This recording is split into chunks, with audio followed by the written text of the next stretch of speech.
Bar ജീവനക്കാരന്റെ കഴുത്തിൽ കത്തിവെച്ച് കവർച്ച നടത്തിയ കേസിൽ 4 പേർ പിടിയിൽ.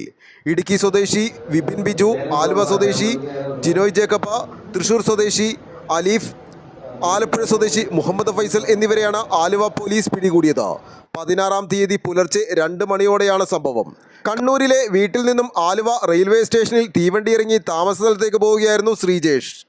ഓവർബ്രിഡ്ജിനടിയിലെ റെയിൽവേ ട്രാക്കിൽ വെച്ച് കവർച്ചാ സംഘം കഴുത്തിലും വായിലും കത്തിവെച്ച് ഭീഷണിപ്പെടുത്തുകയും മർദ്ദിക്കുകയും ചെയ്തു. തുടർന്ന് യുവാവിൻ്റെ കൈവശമുണ്ടായിരുന്ന പണമടങ്ങിയ ബാഗും മൊബൈൽ ഫോണും കവർന്ന് കടന്നു കളയുകയായിരുന്നു. പരാതി ലഭിച്ചയുടനെ പ്രത്യേക ടീം രൂപീകരിച്ച് പോലീസ് അന്വേഷണം ആരംഭിച്ചു.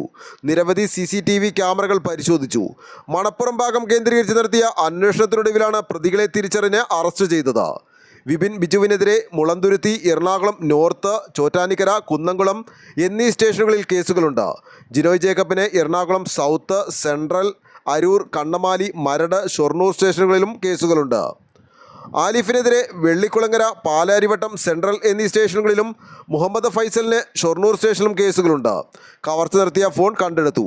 DYSP TR Rajesh, inspector MM Manjudas, SIK Nandakumar, senior CPOമാരായ മാഹിൻ ഷാ അബൂബക്കർ, മുഹമ്മദ് അമീർ, K മനോജ്, മേരിദാസ്, PR ശ്രീരാജ് തുടങ്ങിയവരാണ് അന്വേഷണ സംഘത്തിൽ ഉണ്ടായിരുന്നത്. കോടതിയിൽ ഹാജരാക്കിയ പ്രതികളെ റിമാൻഡ് ചെയ്തു. ആലുവ ലൈവ് ന്യൂസിന് വേണ്ടി സിദ്ദീഖ് കാരക്കാടിനൊപ്പം സനൂപ് കളമശ്ശേരി.